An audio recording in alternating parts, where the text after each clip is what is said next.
Loué soit Jésus-Christ pour cette nouvelle vidéo, les songes et les visions. Je remercie vraiment Dieu pour l'aide qu'il me donne tout au long de cette vidéo pour me donner ces inspirations afin que je puisse vous les partager au support de cette vidéo. Comme je l'avais déjà dit dans l'une de mes vidéos précédentes, YouTube est une plateforme pour pouvoir encourager, fortifier les frères et les sœurs. Mais en aucun cas, YouTube ne doit remplacer la communion fraternelle, la communion avec Dieu, la méditation de la parole. Et il faut que nous puissions avoir dans l'intimité un temps avec Dieu. Nous pouvons nous retrouver seuls avec Dieu et ne pas utiliser YouTube comme étant une facilité pour en pensant que plus on écoute des messages de Dieu, plus on se rapproche de Dieu. Et c'est vrai qu'il y a des enseignements, par la grâce de Dieu, qui sont très enrichissants et qui sont vraiment inspirés par Dieu, par la grâce de notre Seigneur Jésus-Christ. Toutefois, nous devons néanmoins avoir une relation avec Dieu dans la prière, dans la méditation, dans la louange, dans l'adoration de notre Dieu. Il est important, bien aimé, dans le Seigneur. Alors j'aimerais nous parler des songes et des visions, parce que c'est vrai que là dans le monde chrétien, j'ai remarqué que nous négligeons les songes et les visions, et c'est un langage par lequel Dieu parle. C'est un langage que Dieu utilise pour avertir son peuple, pour le prévenir, et aussi pour lui donner un message sur les choses que le chrétien doit faire. Nous allons lire plusieurs passages qui concernent les songes et les visions. Nous allons là premièrement Job. Job chapitre 33. Job 33, le verset 14. Il est écrit: Dieu parle cependant tantôt d'une manière, tantôt d'une autre, et l'on n'y prend point garde. Il parle par des songes et par des visions nocturnes.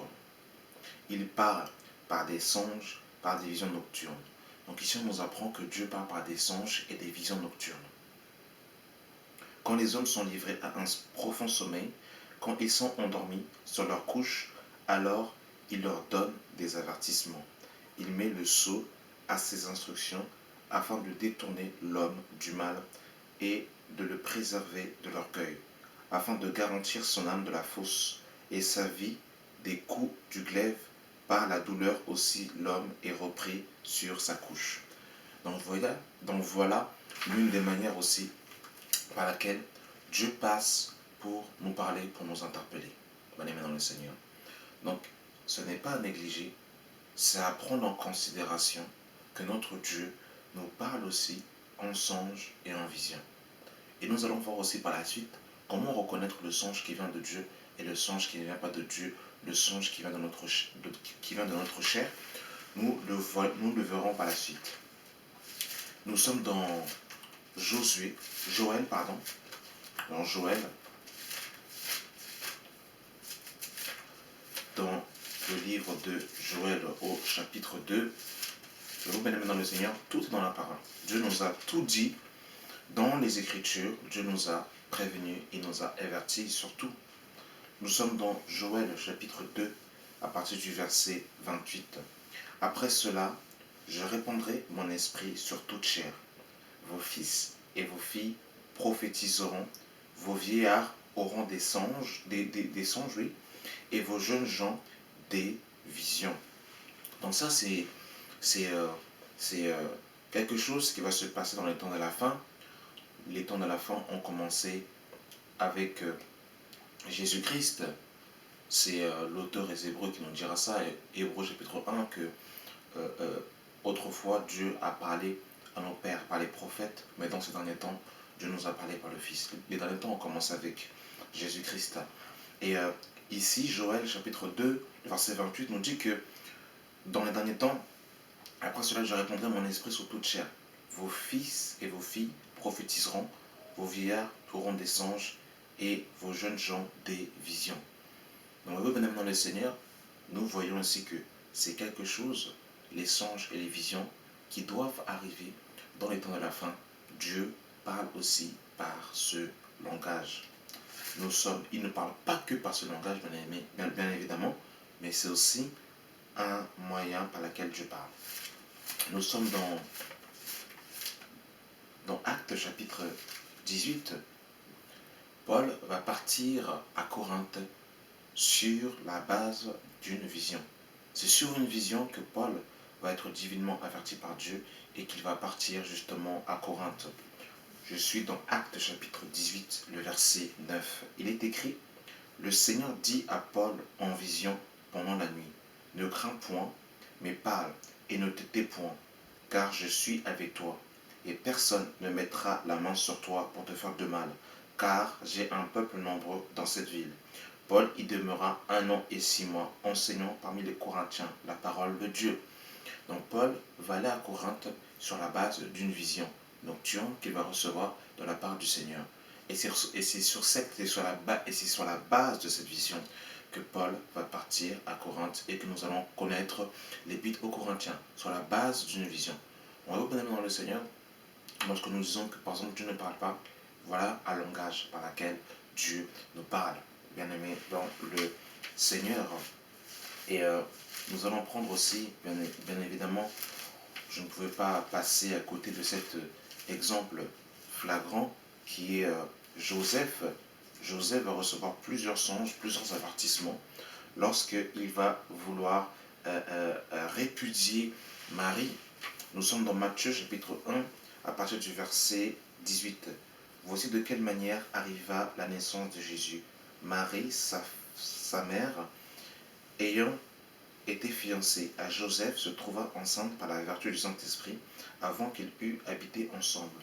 Joseph, son époux, qui était un homme de bien et qui ne voulait point la diffamer, se proposa de rompre secrètement avec elle. Comme il y pensait, voici un ange du Seigneur lui apparut en songe et lui dit: Joseph, fils de David, ne crains point de prendre avec toi Marie ta femme, car l'enfant qu'elle a conçu vient du Saint-Esprit. Elle enfantera un fils, et tu lui donneras le nom de Jésus. C'est lui qui sauvera son peuple de ses péchés. Voyez-vous, Joseph ici va être averti en songe par l'ange Gabriel de ne pas répudier, Marie. Et au verset 13 de Matthieu chapitre 2, il est écrit: Lorsqu'il fut parti, voici un ange du Seigneur apparut en songe à Joseph et dit: Lève-toi, prends le petit enfant et sa mère, fuis en Égypte et reste-y jusqu'à ce que je te parle, car Hérode cherchera le petit enfant pour le faire périr. Joseph se leva, prit de nuit le petit enfant et sa mère et se retira en Égypte. Voyez-vous, bien aimé dans le Seigneur, sur la base d'un songe, Joseph va partir de nuit avec l'enfant Jésus et Marie. Ils partiront en Égypte parce qu'il était divinement averti en songe que Hérode voulait tuer Jésus. Au verset 19 de Matthieu chapitre 2, quand Hérode fut mort, voici un ange du Seigneur apparut en songe à Joseph en Égypte et dit: Lève-toi, prends le petit enfant et sa mère et va dans le pays d'Israël, car ceux qui voulaient à la vie du petit enfant sont morts. Voilà, encore un songe. Mais imaginez-vous comme nous autres, on aurait pu dire des fois de nous avertir en songe. On est tellement devenu incrédule au fait que Dieu puisse nous parler que ça nous passe au-dessus de la tête. Des fois on fait des songes qui nécessitent la prière au réveil. Il n'y a pas de prière, on ne demande pas à Dieu. Voilà, on fait un songe et puis on se lève et puis on va prendre ses cornflakes, ses céréales, son jus de fruits, comme s'il devait en été. Alors que Dieu peut nous parler par des songes et par des visions. Bien aimé dans le Seigneur. Et Nous allons prendre l'histoire de Joseph. Joseph est rentré dans l'histoire à cause d'un songe. C'est-à-dire, en fait, c'est un songe que Joseph a eu qui a bouleversé toute sa vie. Nous sommes dans Genèse chapitre 37 à partir du verset 1. Jacob demeura dans le pays des Cananéens où avait séjourné son père. Voici la postérité de Jacob. Joseph, âgé de 17 ans, faisait paître le troupeau avec ses frères. Et cet enfant était auprès des fils de Bilha et des fils de Zilpa, femme de son père. Et Joseph apportait à leur père leurs mauvais propos. Israël aimait Joseph plus que tous ses autres parce qu'il l'avait eu dans sa vieillesse et il lui fit une tunique de plusieurs couleurs. Ses frères virent que son père l'aimait plus que tous et ils le prirent en haine. Ils ne pouvaient lui parler en amitié. Verset 5. Joseph eut un songe et il le raconta à ses frères qui le haït encore davantage. Il leur dit, écoutez donc ce songe que j'ai eu. Nous étions alliés des gerbes au milieu des champs. Et voici, ma gerbe se leva, se tint debout, et vos gerbes l'entourèrent et se prosternèrent devant elle. Ses frères lui dirent, est-ce que tu régneras sur nous? Est-ce que tu nous gouverneras? Et il le haïssait encore davantage à cause de ses songes et à cause de ses paroles. Verset 9. Il eut encore un autre songe, et il le raconta à ses frères. Il dit, j'ai eu un songe, et voici le soleil, la lune et les 11 étoiles se prosternaient devant moi. Et il le raconta à son père et à ses frères. Son père le réprimanda et lui dit, que signifie ce songe que tu as eu? Il faut que nous venions, moi, ta mère et tes frères, nous prosterner en terre devant toi. Ses frères eurent de l'envie contre lui, mais son père garda le souvenir de ces choses. Et nous connaissons la suite. À l'issue de ces deux songes que Joseph va avoir, ça va amplifier la haine que ses frères avaient pour Joseph. Et par la suite, nous connaissons l'histoire. Ses frères vont le vendre et l'envoyer en Égypte. Et par la suite, toujours par rapport au songe, lorsque Joseph va aller chez Pharaon et que la femme de Potiphar, va vouloir avoir une relation sexuelle avec lui, Joseph va s'enfuir, elle va lui déchirer sa tunique et elle va apporter un faux témoignage à son mari en disant que Joseph a voulu avoir une relation intime avec elle. Et Pharaon va mettre en prison Joseph. Et lorsque Joseph va être en prison pendant un certain temps, Pharaon par la suite va avoir un songe. Et c'est Joseph qui va justement donner l'interprétation à ce songe. Il en est de même de Nebuchadnezzar dans Daniel chapitre 2. On va nous dire que le roi Nebuchadnezzar va faire un songe avec une statue qui s'érigeait et c'est Daniel qui va donner l'interprétation. Et à la suite de cette interprétation, Daniel va avoir une place plus importante dans le gouvernement du roi à Babylone. C'est pour dire que Dieu parle par des songes, par des visions, et je pense que Dieu peut encore donner l'interprétation à des personnes pour pouvoir interpréter les songes. Donc c'est pour dire que nous ne devons pas négliger les songes et les visions. Nous ne devons pas dire en fait que ces choses en fait n'existent plus, parce que c'est un code, c'est aussi un langage par lequel Dieu nous parle. Et je terminerai par un des passages dans